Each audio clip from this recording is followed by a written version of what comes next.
Out to the NFL we go. 23 teams reporting for training camp today, and today's theme is tough love. The Packers and their quarterback, Jordan Love, may be nearing an agreement on a contract extension, but until it's done, he will not participate in practice or any games this preseason. The GM, Brian Gutekunst, said yesterday that Love's agents informed him of their plans before a deal gets done. Here was Shefty yesterday with more. You have a guy there, and the GM, Brian Gutekunst, is on board with that and saying that they're optimistic about getting the deal done and they understand why he's not practicing.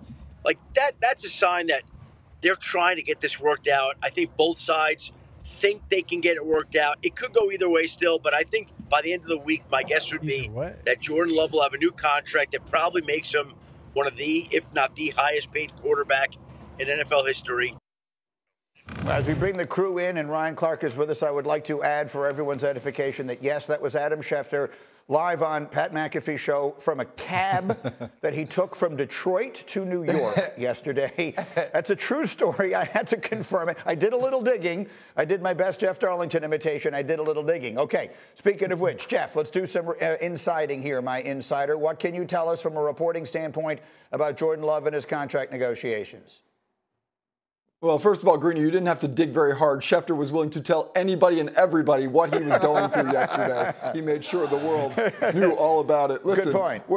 When it comes to Jordan Love, I also do believe, as Schefter said, that we are nearing the goal line when it comes to this contract. I have talked to Brian Gutekunst, to the GM, at times this offseason, and it was very clear that he understands exactly where the market is for Jordan Love. He understands exactly what he has in Jordan Love, or at least believes what he has in Jordan Love, and I expect when this deal gets done, it will be at that sort of $54, $55 million mark that we saw from Trevor Lawrence and Jared Goff. Make no mistake about it, this deal will get done. It's a matter of when, not if. Is there any question it's the right thing to do? You're a general manager. He's still, I mean, the sample size is pretty small. Is there any question in your mind you give him the money? Absolutely, 100%. 25 years old. Greeny, over the last 9 games, they went 7-2. He was 21 touchdowns and only 1 interception. From a front office perspective, this is a dream scenario. You drafted him, you developed him, so absolutely. If you had any issues, you would say the sample size is a little small, as you noted, but who else are you going to have? Like, you're not going to draft anybody remotely close to his talent. He's high character, he's productive, he's a leader. He really does check all the boxes. And to Jeff's point, Greeny, like, to me, once Trevor Lawrence was done, this is $55 million a year, maybe a little bit more. About $145 million in total guarantees, and now you have your quarterback for the next 7 years. So, RC, in your career, you saw Brett Favre, you saw Aaron Rodgers, awful, up close and personal, even in a Super Bowl. Do the Packers have their third in line now? Is this kid that kind of good? Are we going to someday say, you know what, they had 3 consecutive unbelievable quarterbacks in Green Bay? Well, I think he's a really good quarterback, but when you talk about Brett Favre and Aaron Rodgers, you're talking about 2 of the best that ever played the game.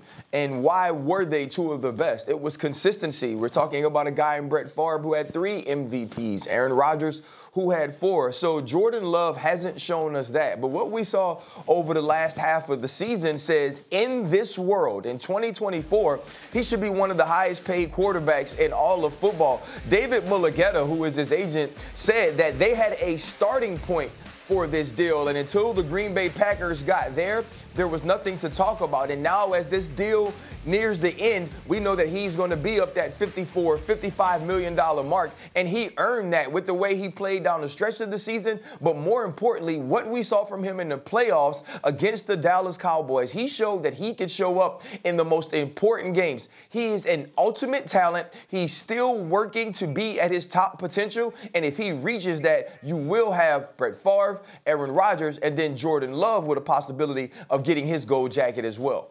Yeah, and Greeny, this story won't be complete until 2039, and disgruntled Jordan Love gets traded to the New York Jets. That's exactly right. He'll be our quarterback about 16 years from now. But let me go back to them, because part of this is about the money, and then part of it is about the winning. And this is a really young team. Despite how young he is, he really has the opportunity to be the leader because he's been there, and everyone else on that team came after he did. So, RC, can he lead that team deep? Would it surprise you if we're looking at a world where the Green Bay Packers are deep in the playoffs this year?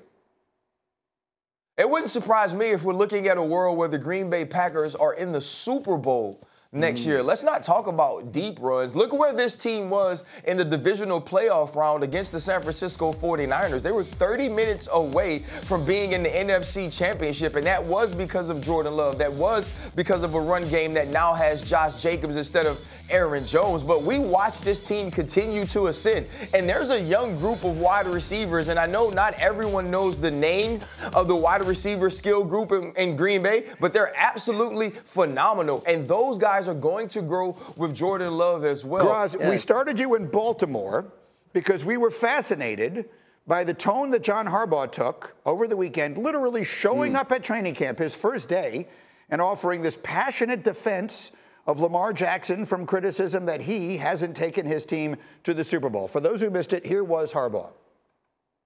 There's a lot of great things said about Lamar, but there's a lot of stuff that's said that you got to just scratch your head about and kind of wonder, what's that person even thinking, you know? So, but we take it personally.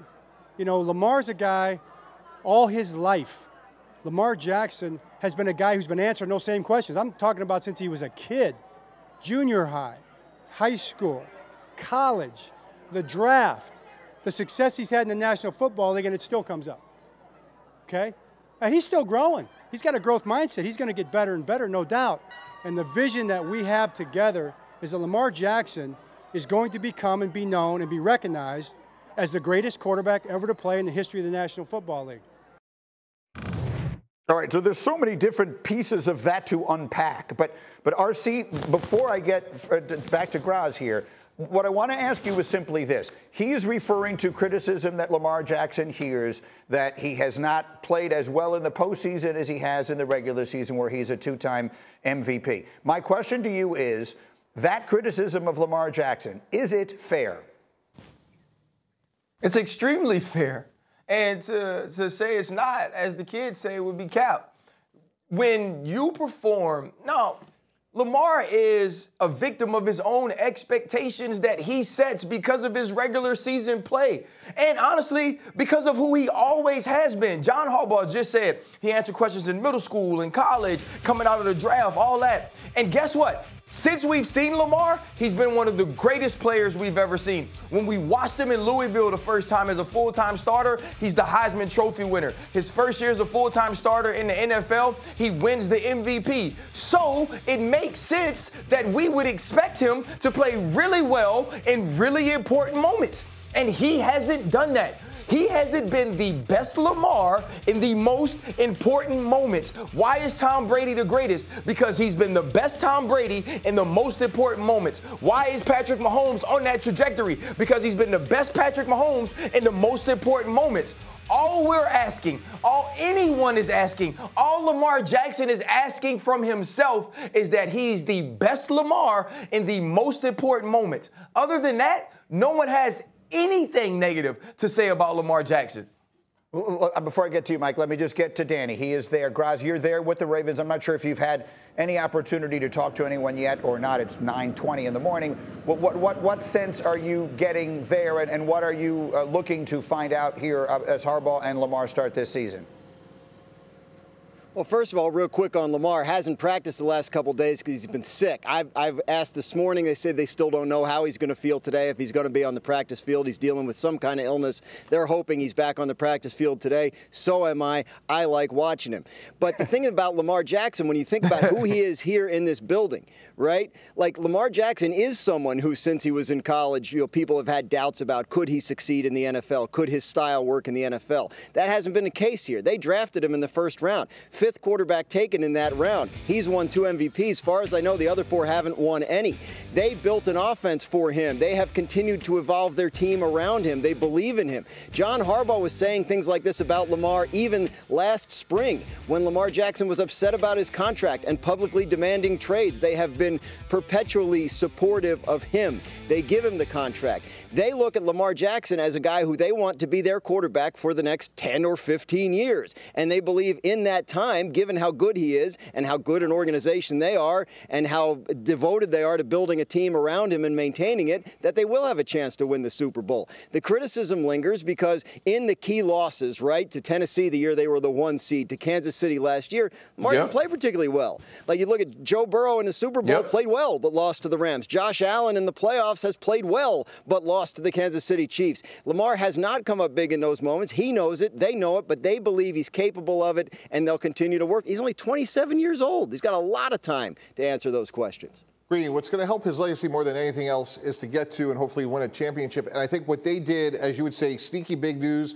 was the acquisition to me of Derrick Henry. And here's why. Last year, they blew 3 fourth-quarter leads against the Browns, the Colts, and the Steelers. Their offense was explosive enough. They put up enough points. I really do believe to have sustained success, you have to pass to score and run to win. In high leverage moments, you got to be able to control the line of scrimmage. I think with Derrick Henry, they can do that now. I think that's going to lead to a little bit more balance for this offense. And just how I think Saquon Barkley is going to help Jalen Hurts and that offense in Philly, I think Derrick Henry has a very similar role with the Ravens, and I think they're going to be really hard to beat because fourth quarter now they can play keep away, something they couldn't do in the past. Very quick final word, RC. Are they the biggest threat to Kansas City in the AFC? No, I think the Houston Texans are the biggest threat to Kansas City in the AFC, but Baltimore is still Baltimore.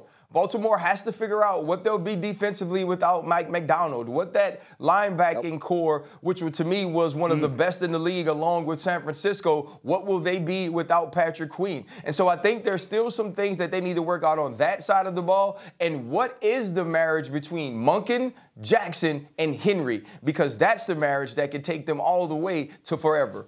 Well, Graziano is going to get all those answers today, and he's going to get some crab cakes, and he's going to join us again tomorrow morning. Danny, thank you. Enjoy it. Look at him.